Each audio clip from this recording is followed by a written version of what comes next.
My dear students, welcome to my channel.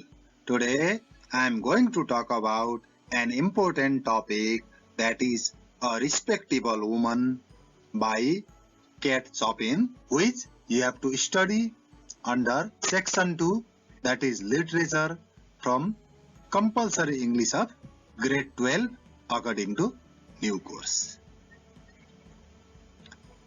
It is a story written by Kate Chopin, and let's get started with the lesson. A Respectable Woman. Kate Chopin, original name Catherine Flaherty, was an American novelist and short story writer. Kate Chopin भनेकी अमेरिकाको नोभेलिस्ट र short story writer हुन्। उनले novel पनि लेख्छिन् र स्टोरीहरू पनि लेख्ने गर्छिन्। She is considered to have been forerunner of 20th century feminist author.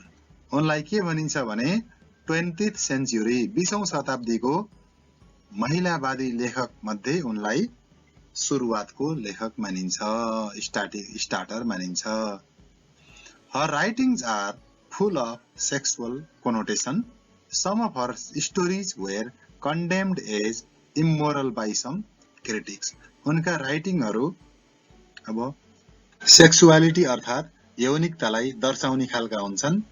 त्यही कारणले गर्दा उनका कुनै कुनै राइटिङहरूलाई यो अनैतिक भनेर, इम्मोरल भनेर कुनै कुनै क्रिटिक अर्थात समालोचकहरूले आलोचना गरेका छन्।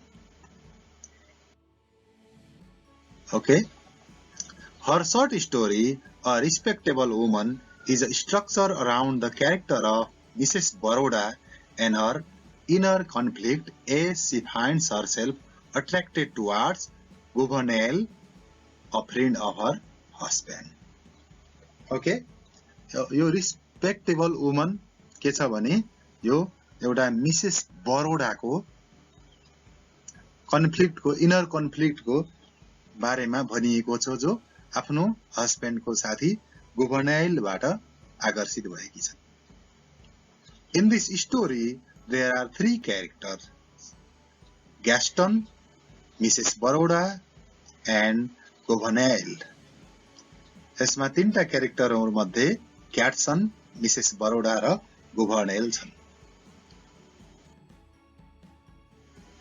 Okay. Mrs. Baroda was provoked to know that Gouvernail, her husband's friend, was staying with them on their plantation. अब तिनीहरूले खेती गर्ने समयमा, प्लान्टेसनको टाइममा मिसेस बरोडाको हस्बेन्डको साथी गुभर्नेल पनि सँगै तिनीहरूसँग बस्न आउँछ, काममा सहयोग गर्न भन्ने कुरा थाहा पाएर तिनलाई कस्तो अनरेस्ट जस्तो, कस्तो बेचैनी भए जस्तो भयो। She was not happy by this because they had been having a lot of fun and she had hoped for an unbroken rest and undisturbed privacy with her husband. पनि यो गुभर्नेल भन्ने उनको हस्बेन्डको साथी आउने कुराबाट खुसी थिएनन्, किनभने उनी हस्बेन्डसँगै एकदम फन लभिङ खालकी सँगै बस्न मन पराउने र अरु कोही मान्छे आएर डिस्टर्ब गर्यो भने यो राम्रो हुँदैन भनेर उनलाई उनको हस्बेन्डको साथी आउने कुरा उनलाई मन परेको थिएन।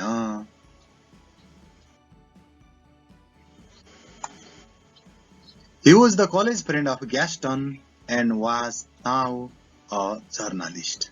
She had imagined him tall, slim, cynical, with eyeglasses and with his hand in pocket, and she did not like him. ऊ एउटा कलेजको साथी थियो ग्यास्टनको। ग्यास्टन भनेको Mrs बरोडाको husband.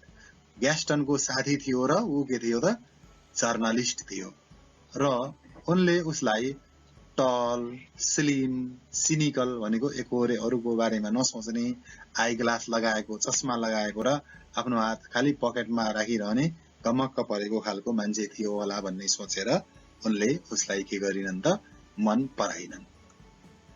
But she rather liked him after she saw him. जब उनले मन देखिन् नि त्यसपछि उसलाई मन पराउन थालिन्।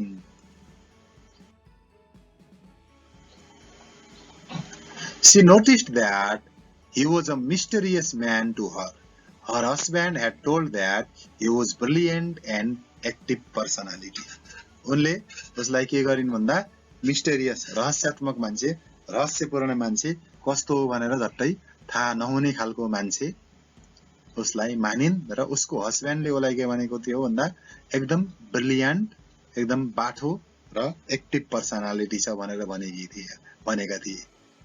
She had expected him to be courteous and show great esteem to her, but she found that though he was courteous, he did not show much esteem as she had expected. उनले के सोचेकी थिइन् भन्दा ऊ एकदम courteous, एकदम शिष्टाचार पूर्वक प्रस्तुत हुने एकदम शिष्ट नम्र खालको मान्छे छ भनेको त्यो नम्र खालकै मान्छे थियो, तर उनले जति उसलाई रिस्पेक्ट गर्नुपर्ने हो नि, उनलाई जति रिस्पेक्ट देखाउनु पर्ने हो नि त्यति बढी रिस्पेक्ट चाहिँ उले देखाए जस्तो उनलाई लागेन।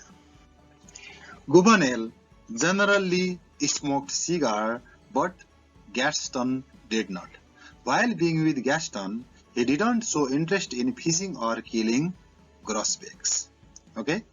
गभर्नेलले सिगार पिउँथ्यो तर ग्यास्टनले सिगार युज गर्थेन र ग्यास्टनसँग बसेको बेलामा उसको साथीले अब फिशिङमा र किलिङ बर्ड्समा उले इन्ट्रेस्ट त्यति देखाउँदैन थियो, सिकार खेल्न त्यति उलाई मन पर्दैन थियो, ऊ त्यतिकै खुसी थियो। He stayed there with self-satisfaction, listening to Gaston's experience and enjoying his cigar. अब ऊ त्यतिकै बसेर ग्यास्टनको यो खेतीबारीको सम्बन्धी कुराहरू अनुभवहरू सुन्दै र सिगारमा इन्जोय गर्दै त्यतिकै ऊ रमाउँथ्यो। She imagined to walk with Gouvernail and flirt with him, but she could not do so because of the social norms. अब सी भन्नाले मिसेस बरोडाले के सोच्थिन् भने यो गोभर्नेलसँग बसेर उनले रमाइलो गर्ने, फ्लर्ट गर्ने, रोमान्टिक हुने भन्ने सोच्थिन्, तर समाजको नर्महरू, रुल रेगुलेसनहरूमा बसेर सामाजिक मान्छे भएपछि यस्तो काम गर्नु हुँदैन, म अब आफ्नो कन्ट्रोलमा हुनुपर्छ भन्ने कुरा उनले सोच्थिन्।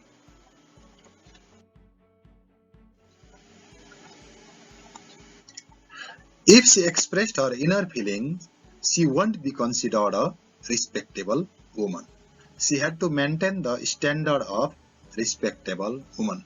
अब तिनको मनमा जे कुरा आउँछन्, जे कुरा खेल्छन् त्यो सबै एक्सप्रेस गर्न त भएन, त्यो सबै कुरा तिनले एक्सप्रेस गरिन् भने के हुन्न त तिनी अब रेस्पेक्टेबल वुमनको स्ट्यान्डर्ड मेन्टेन गर्न असफल हुन्छन्।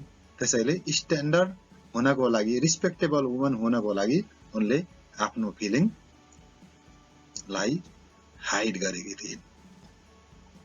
Because of her restlessness in her mind due to Gouvernail, she decided to leave her husband and his friend Gouvernail until Gouvernail left. अब तिनले के सोचिन् भने जबसम्म यो गोभर्नेल आफ्नो घर छोडेर जाँदैन नि त्यति बेलासँग म हस्बेन्डलाई पनि छोडेर उनीहरूलाई छोडेर अन्तै जान्छु भन्ने उनले सोचिन्। She told her husband that his friend made her bored or impatient. Her husband praised his friend and told that he had not done anything bad. उनले भनिन् कि आफ्नो हस्बेन्डलाई कि उनको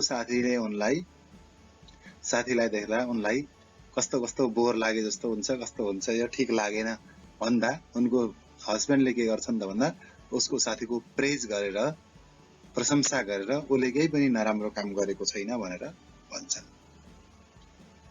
She said that he was not like other person to be well behaved. He laughed and kissed her. अब उनले के भनिन् भने मिसेस बरोडाले यो साथी राम्रोसँग बिहेभ गर्न लायकको छैन, अरु जस्तो छैन भन्छन्। अनि उनले उसको हस्बेन्डले के गर्छ र हाँसेर जिस्क्याउँदै उलाई किस गर्न थाल्छ।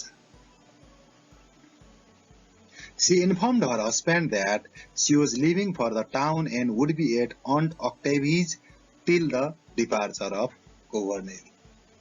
अब उनले के भन्छन् भने आफ्नो हस्बेन्डलाई उनी अब घर छोडेर शहरतिर जाँदैछन् र अन्ट अक्टेभीको घरमा बस्छिन् कहिलेसम्म त भन्दा गोभर्नेल आफ्नो घरमा नफर्किदासम्म।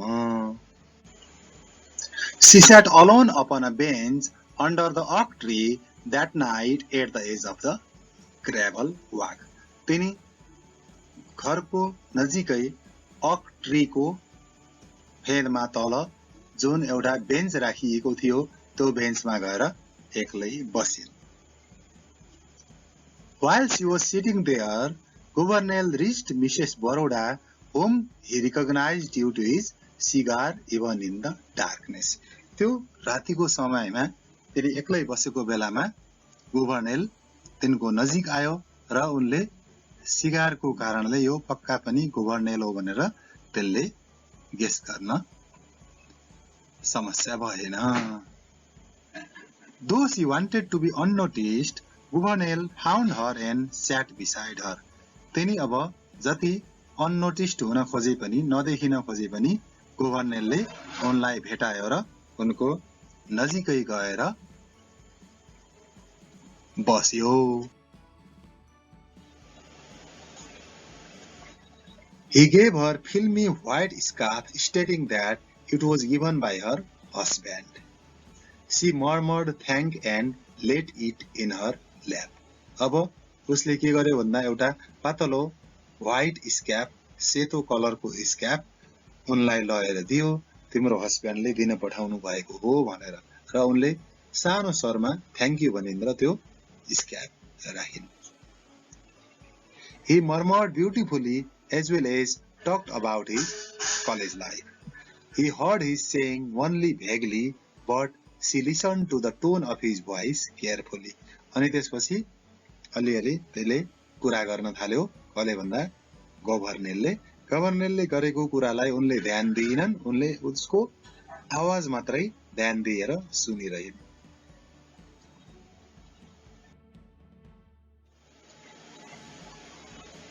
She imagined to caress and kiss him with great fervor under condition that she was not a respectable woman. अब तिनको मनमा के लाग्यो भने तिनी यदि रिस्पेक्टेबल वुमन सम्मानित महिला हुन्थिनन् भने उनले अब तिनी उसको हात सुमसुम्याउँदै किस गर्दै रोमान्टिक हुन्थिन् होला, तर उनको सम्मानित महिला भएको हुँदा त्यो गर्न तिनलाई समाजले दिएन। As her inner desire was about to come out, she left him. अनि जब तिनको डिजायर, तिनको इच्छा, भित्री इच्छा प्रकट हुनेवाला थियो नि, त्यसपछि तिनले के गरिन् त भन्दा उसलाई छोडेर घरतिर आइन्। She controlled herself being a respectable woman. Respectable woman सम्मानित महिला भएको कारणले उनले आफूले आफूलाई कन्ट्रोल गरिन्। She was greatly tempted to tell her husband about her feeling, but she thought that there are some battle in life which a human being must fight alone. र तिनले यो कुरा, आफ्नो मनको कुरा हस्बेन्डलाई भन्न खोजिन्, तर उनलाई मैले यो कुराको आफै समस्याको समाधान गर्छु भन्ने सोचेर तिनले हस्बेन्डलाई केही पनि भनिनन्।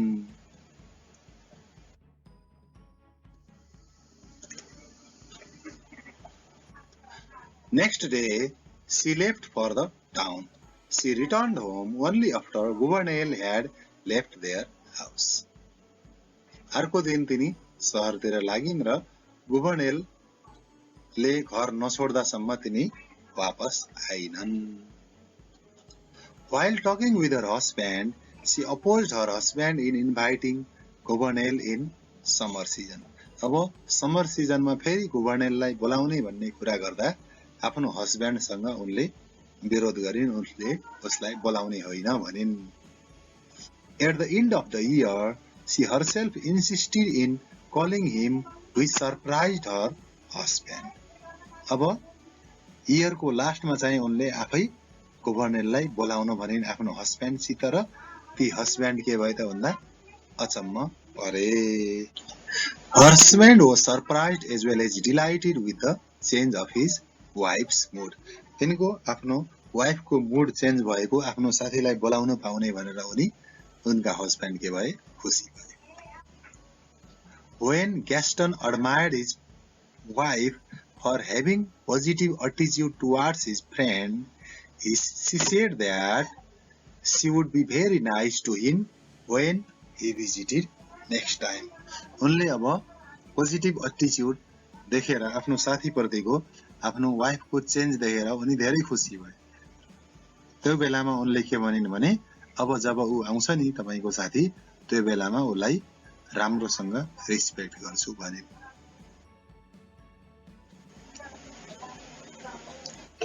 The main theme of the story is that a person cannot express his or her feeling openly due to social norms and values. आफ्नो social norm र value को कारणले गर्दा आफ्नो सामाजिक मूल्य र मान्यताको कारणले गर्दा आफ्नो मनमा लागेको कुरा कतिपय व्यक्तिहरूले खुलेर बोल्न सक्दैनन् भनेर देखाउन खोजिएको छ Some feeling cannot be expressed due to society, otherwise one cannot be a respectable person. सब कुनै फिलिङहरू आफ्नो भावनाहरू प्रस्तुत गर्न सकिदैन किनभने भावनाहरू आफ्नो मनको कुराहरू प्रस्तुत गरियो भने रिस्पेक्टेबल पर्सन भइदैन अर्थात समाजमा मान्यता प्राप्त मान्छे रिस्पेक्टफुल सम्मानित मान्छे हुन नसक्ने कारणले गर्दा कतिपय फिलिङहरूलाई प्रस्तुत गरिदैन अर्थात आफ्ना मनका कुराहरूलाई मनमै लुकाएर राख्ने गरिन्छ This way I have come to an end of my topic. If you like this type of video, do like my video and subscribe my channel so that you would be notified when I upload next video which may be useful to